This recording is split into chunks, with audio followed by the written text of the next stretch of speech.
네, 뜻깊은 국제포럼에서 우리 경제에 관한 기조연설을 맡아 영광으로 생각합니다. 오늘 저는 격동하는 여건에서 추락과 반등의 기로에 선 한국 경제의 문제점을 진단하고 나아갈 길을 조명해 보겠습니다.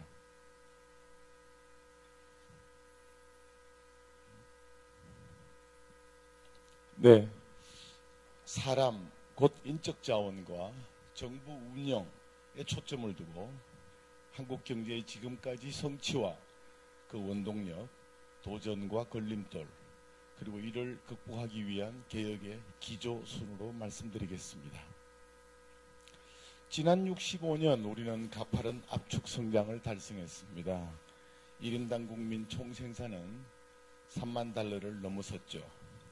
2015년 구매력, PPP 기준 순수치소득, 넷테이크홈 페이는 OECD 회원국 중 1인 가구 기준으로 5위, 4인 가구는 9위에 이르렀습니다.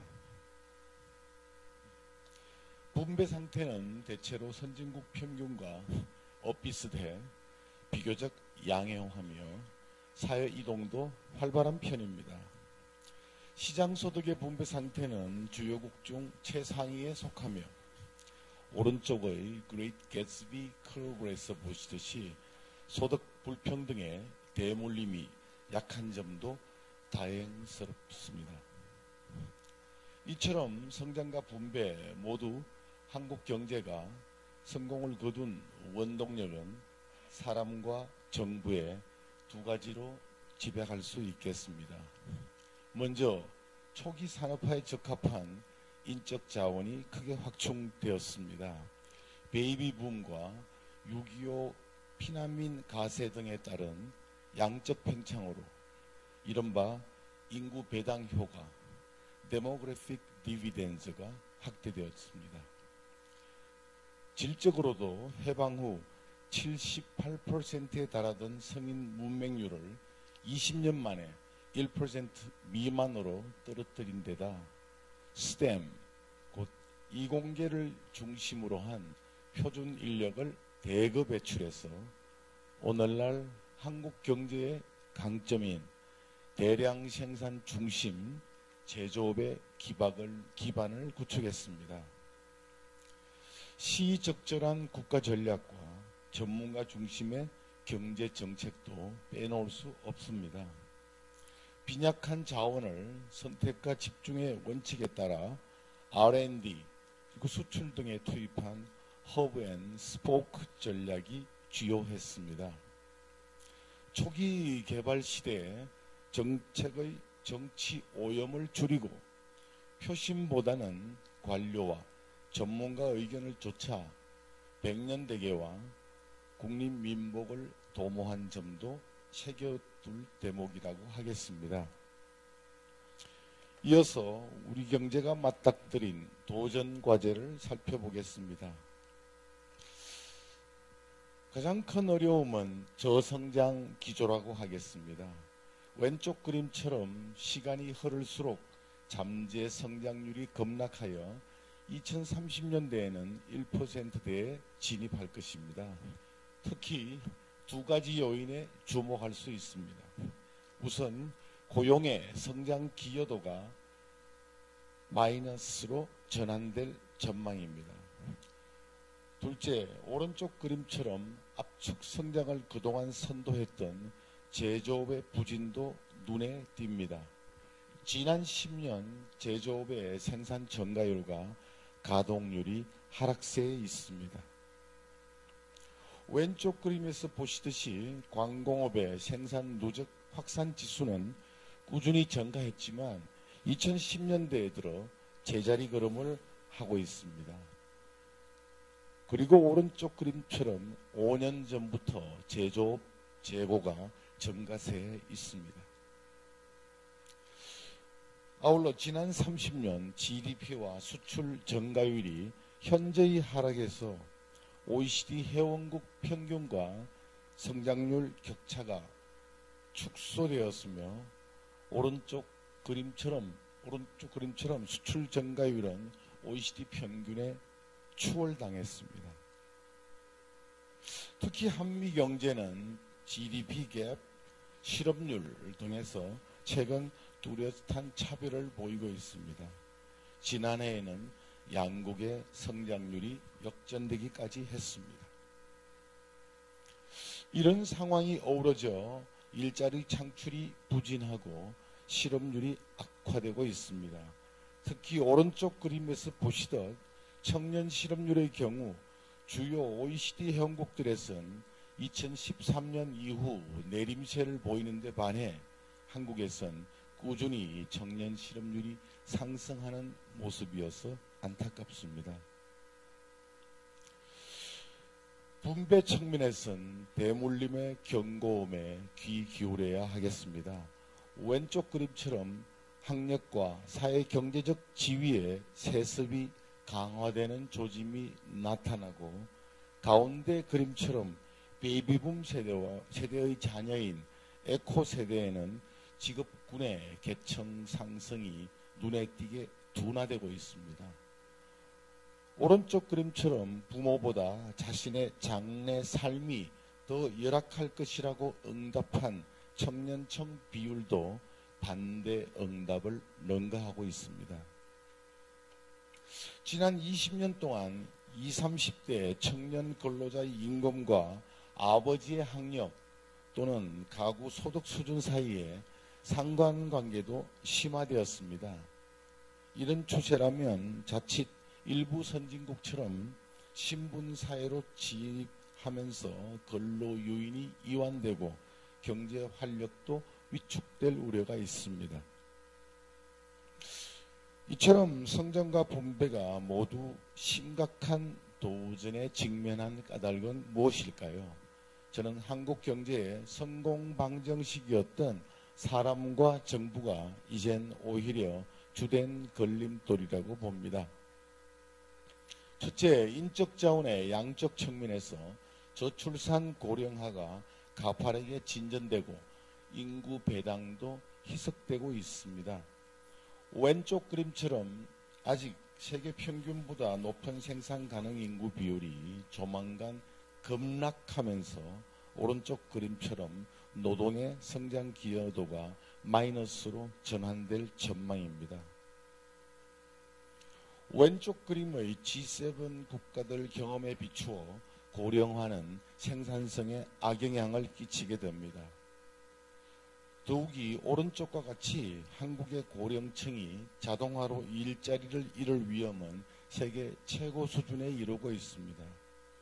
한국 근로자는 중간 숙련 수준의 기술을 갖추고 있고 상사의 지시를 잘 따르지만 독자적인 판단으로 일을 하지는 않는 성향을 갖고 있어서 로봇이 대체하기가 수월하기 때문입니다. 인적 자원의 역량도 답보 상태여서 4차 산업혁명 등 여건 변화의 선도는커녕 추동에도 어려움을 겪고 있습니다. 이는 겉핥기, 표청학습 위주의 학교교육, 시장 수요와 전공의 괴리, 상명하복, 선례답섭, 연공서열 중심의 조직문화, 그리고 취약한 평생학습 등에 기인합니다. 왼쪽 그림처럼 한국인은 나이가 들수록 다른 나라들보다 역량이 더 가파르게 떨어지며 오른쪽 그림처럼 GDP 대비 평생학습 투자의 비중이 핀란드나 덴마크 등 최상위권 국가들의 7분의 1 수준에 불과한 점도 그 원인의 하나입니다. 왼쪽 그림처럼 한국의 학교 교육은 직업과 무관한 일반 교육에 편중되어 있고 오른쪽 그림처럼 직장에서 필요한 역량에 비추어 청년들의 전공 불일치가 OECD 회원국 중 가장 심각한 편입니다. 예를 들어 지난해 수능 제2외국어로 아랍어를 선택한 학생은 전체 73.5%였습니다만 전국에서 아랍어를 가르치는 고등학교는 5곳에 불과합니다. 평가에 과도하게 치중한 학습 양상을 드러낸 극단적인 사례라고 하겠습니다. 또한 한국의 임금 체계는 연공급 위주로 설계되어 있습니다. 왼쪽 그림처럼 근속 1년차 대비 30년차 임금은 3배가 넘는데 이는 유럽연합 15개국 평균의 2배를 초과합니다. 임금이 근속 연수로 주로 결정되니 굳이 열심히 일할 요인이 약화되고 있는 것이죠. 이런 문제점들이 누적된 결과 오른쪽 그림처럼 한국의 노동 생산성은 OECD 평균의 절반에 그치고 있습니다. 생산성에 관한 몇 가지 외화 내빈 사례를 소개하겠습니다. 왼쪽 그림처럼 한국은 산업용 로봇 활용도에서 세계 최강국이며 지난 20여 년 로봇 증가율이 급증했습니다. 그런데도 노동과 자본의 투입을 차감한 총요소 생산성 Total Factor Productivity 변화율은 2000년대 초반 대비 2011년 이후 주요국 가운데 꼴찌입니다. 로봇을 도입하면서도 그 효과는 극대화하지 못하고 있는 것이죠. 낡은 조직 문화와 일하는 방식, 노조의 저항 등에 막혀 운영 시스템이 걸맞게 갱신되지 못하고 있다는 방증입니다. 왼쪽 그림처럼 ICT 보급률 등은 최상위권이지만 그 생산성 증가율은 무척 낮고 오른쪽 그림처럼 1인당 GDP 대비 생산성 품질도 평균에 미달합니다. 앞에서 언급했듯이 로봇 등 자동화는 특히 중간 숙련 일자리에 타격을 줍니다. 왼쪽의 두 그림처럼 미국에서는 로봇 도입으로 중간 숙련 근로자의 임금과 고용이 두드러지게 감소했죠. 오른쪽 그림처럼 OECD 회원국에서도 로봇과 중간 숙련 일자리의 역상관관계가 가장 높게 나타났습니다.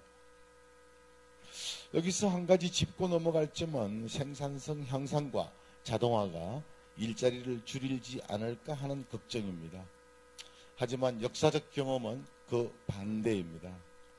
왼쪽 그림은 지난 50년 한국에서 생산성과 취업자 증가율이 동행한 추이를, 오른쪽 그림은 지난 40년 미국 노동시장의 경험에 비추어 낡은 일자리 파괴가 활발해야 새 일자리 창출도 활성화됨을 보여주고 있습니다. 인적 자원에 관한 논의는 마무리하고 이제 정부 운영에 관해 살펴보겠습니다. 우선 압축 성장 시대에 형성된 헌정부 유산과 경제정책에까지 정치 우위 현상이 가속화된 점이 걸림돌입니다. 민간 역량이 신장됐지만 정부의 시장 개입은 여전하며 최근엔 정치 입김마저 확대되면서 정부 실패가 늘어나고 있습니다. 이에 따라 복지의 과감한 확대가 성장 정책의 주류를 이루는 기현상도 대두되고 있습니다. 유권자의 공의에 관한 합리적인 무관심, rational ignorance와 사회에 관한 불합리한 편견, irrational bias가 확대 재생산되면서 대정요법이 난무하고 개혁 과제는 표류하는가 하면 전임자와 차별화 때문에 정책 뒤집기가 만연해서 정책 일관성과 예측 가능성이 저하되고 있습니다. 왼쪽 그림처럼 공공부문 고용은 팽창 일로를 보이고 있습니다. 특히 새 정부의 영향이 반영된 2018년부터 급등세를 보이고 있죠. 그러나 오른쪽 그림처럼 공공부문의 역량은 민간보다 낙후되어 있습니다. 부채 의존 성장이 이어지면서 재정 건전성도 악화되고 있습니다. 왼쪽 그림처럼 국가 채무는 아직 많지 않지만 그 증가율은 세계 최상위권입니다. 오른쪽 그림처럼 가계부채도 미국, 영국 등과 달리 꾸준히 늘어서 소비를 제약하는 등 경제에 주름살을 끼치고 있습니다. 왼쪽 그림의 헤리티지 경제활동 자유도를 보면 한국은 자유경제권 평균보다 10점 이상 뒤져 있고, 오른쪽 그림처럼 생산물 시장에서의 규제도 강한 편입니다. 왼쪽 그림처럼 농가 소득 중 정부 보조금이 차지하는 비중이 유럽연합의 2.5배가 넘고, 오른쪽 그림처럼 중소기업 금융 가운데 정부 보정 비율도 무척 높은 편입니다. 지난 1월 고용 통계를 보면 농업에서 일자리가 10만 명 이상 늘었습니다. 정상적인 통계인지 아니면 건강보험료, 전기요금, 면세유류 등에서의 정부 보조 혜택을 겨냥한 비정상적인 이주인지 분석을 해봐야 할 것 같습니다. 왼쪽 그림처럼 최저임금 급등으로 임금이 최근 가파르게 올랐고, 이에 따라 가운데 그림처럼 취업이 위축되자 정부가 일자리 안정자금을 투입해 대응했지만, 오른쪽 그림처럼 취약계층이 결정타를 입고 분배는 오히려 악화되었습니다. 이처럼 정치의 무분별한 개입 때문에 최근 20년 한국은 조세의 자원 배분 왜곡, X축으로 나와 있습니다. 왜곡이 확대되고 Y축으로 표현한 재정지출의 생산성은 더욱 하락했습니다.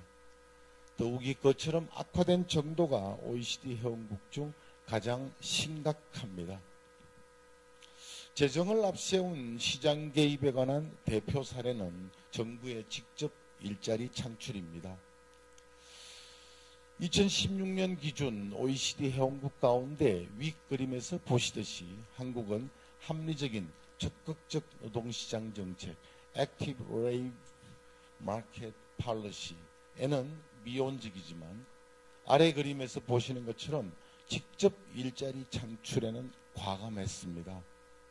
새 정부 출범 후 이러한 현상은 심화되었습니다.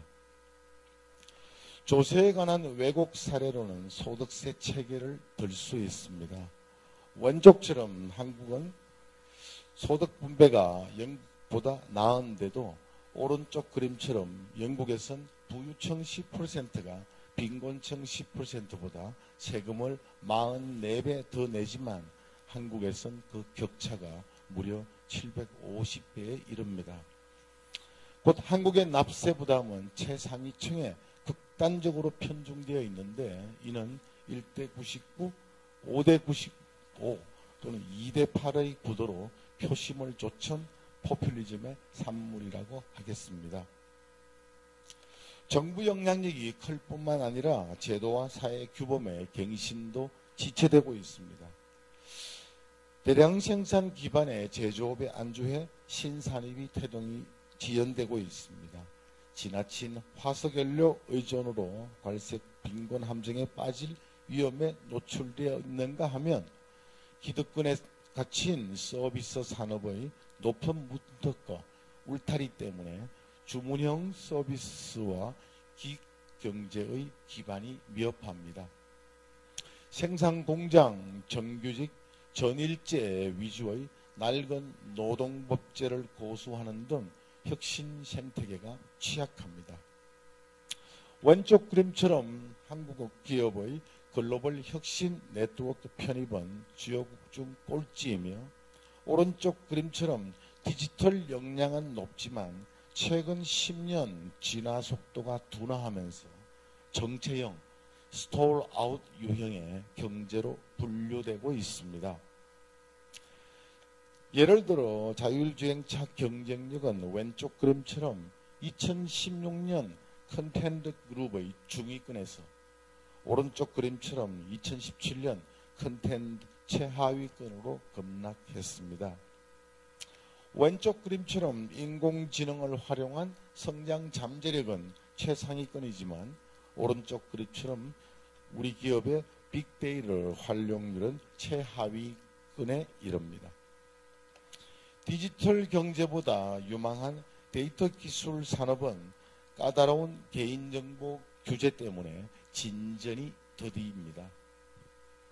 왼쪽 그림처럼 GDP 대비 에너지 소비가 과도해서 오른쪽 그림처럼 파리 협정 발효에 따른 탄소 배출권 구입 부담도 점증할 전망입니다.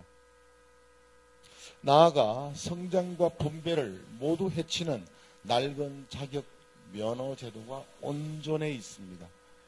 시장 실패와 정부 실패를 모두 보완할 수 있는 공유 서비스는 허락이 되지 않고 있습니다. 왼쪽 그림처럼 미국에서도 전문 자격에는 진입 장벽 등에 따른 렌트, 지대가 수반하고 오른쪽 그림처럼 동일 구간에서 택시의 운행거리가 우버보다 긴 편이라는 분석이 나와 있습니다.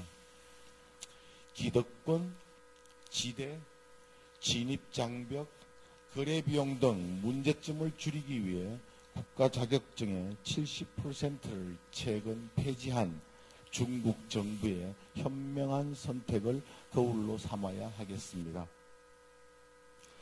엄격한 고용보호도 걸림돌입니다. 왼쪽 그림처럼 한국은 정규직 고용보호가 강한 편이죠. 오른쪽 그림처럼 외환위기 직후 OECD 회원국 평균과 격차를 좁힌 이후 큰 변화가 없습니다. 왼쪽 그림처럼 고용보호 때문에 근로자의 종사상 지위가 고착되어 한번 특정 지위에 진입하면 헤어나기 어려운 실정입니다. 오른쪽 그림처럼 한계 기업의 퇴출도 미미해 전반적으로 경제 주체 지위의 역동성이 미약합니다. 이상의 걸림돌을 완화하는 개혁의 기조에 관해 간략히 언급하겠습니다. 당연한 얘기지만 먼저 인적 자원을 놀리고 인적 역량도 향상시켜야 하겠습니다. 특히 복지 함정에 빠지지 않도록 EITC를 정비하는 등 일하는 복지, 워크페어를 확립해서 가용한 인적 자원이라도 최대한 활용해야 하겠습니다. 노동고용의 유연성을 높이고 직업훈련을 알차게 해 부문 간 인력 이동을 촉진하는 한편 고용 여력도 확충해야 하겠습니다. 정부 측면에선 시장 친화적인 방향의 경제 자유화 개혁이 절실합니다. 대표성과 책임성이 조화를 이루도록 전문가의 관여, 검증, 중재를 활성화해야 하겠습니다. 이를테면 교육, 에너지, 재정 등 100년대계가 기묘한 분야에는 장기간 임기가 보장된 전문가로 독립위원회를 구성해 정책의 큰 틀을 결정하는 것이 좋겠습니다. 확대된 경제력에 걸맞게 정부 입김도 줄여야 합니다. 특히 과감한 복지와 미온적 혁신을 기조로 한 현재의 소득 주도 성장 정책을 단계적 복지 확대와 과감한 혁신 정책으로 전환해야 하겠습니다. 마지막으로 창조와 통합의 리더십, 중도 실용의 기조와 법치를 비롯한 사회자본 축적도 절실합니다. 우리는 노르딕, 일본, 독일 등에 비해서 기초질서 등 사회자본이 사회기강이 느슨하고 갈등이 만연해 있습니다. 덕치까지는 과욕일지 몰라도 양심과 염치를 바탕으로 한 예치는 확보되어야 비용을 줄이고 지속 성장이 가능해질 것입니다. 이와 같은 개혁에는 저항과 비용이 수반되고 시간도 걸리지만 고통 없이 발전할 수 없음을 명심해서 걸림돌을 정면으로 돌파해 나가야 할 것입니다. 경청해 주셔서 감사합니다.